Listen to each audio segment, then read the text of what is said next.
IPL cricket betting స్థావరాలపై Cyberabad SOT పోలీసులు దాడులు చేశారు. బండ్లగూడ, నార్సింగి, శంషాబాద్లలో ఇంటర్ స్టేట్ ఆన్లైన్ ఐపీఎల్ స్థావరాలపై దాడులు నిర్వహించారు.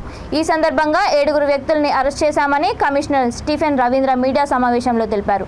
నిందితుల నుంచి 1.85 కోట్ల రూపాయల నగదు, ల్యాప్టాప్, 6 మొబైల్ ఫోన్లు సీజ్ చేశామని అన్నారు. Vajra exchange, metro exchange, Radhe exchange వంటి యాప్ల ద్వారా బెట్టింగ్ నిర్వహిస్తున్నారని తెలిపారు.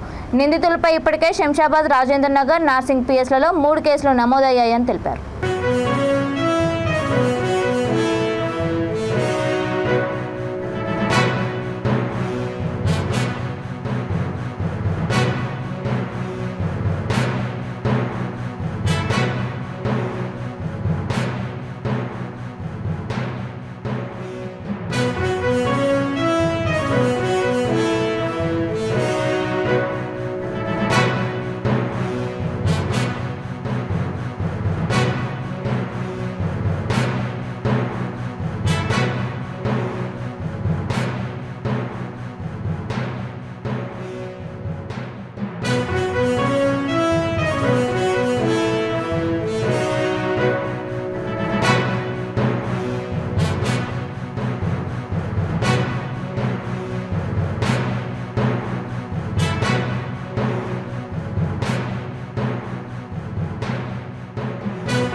రోజు ఒక interstate online IPL cricket betting ర్యాకెట్స్ని పట్టుకోవడం జరిగింది.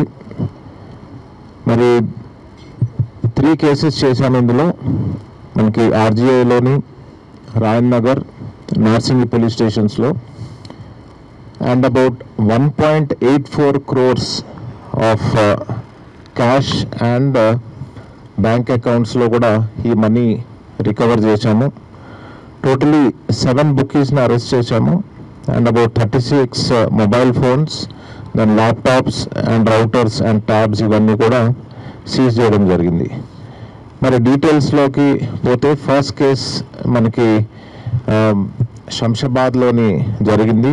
SOT inspector Shamshabad Satyanarayana and his team one of the main బుకీస్ని ఇక్కడ పట్టుకోవడం జరిగింది. సో ఇందులో మనకి నరసింహరావు అనే ఒక sub bookie, resident of SR Nagar and నెల్లూరుకి చెందిన ఆయన main bookie Ganapath Reddy and Srinivasa Raju నుంచి ఈ యాప్స్ యాక్సెస్ తీసుకోవడం జరిగింది. సో ఈ apps access user name and passwords ఈ పంటర్స్కి డిస్ట్రిబ్యూట్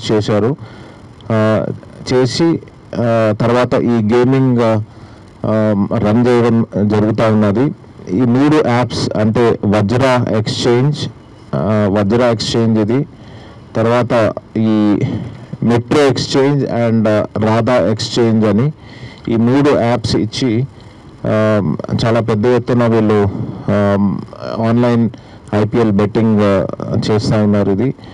ఈ పర్టికులర్ కేసులో మనకి about 60.1 lakh cash and accounts లో about 32.2 lakhs, totally about 92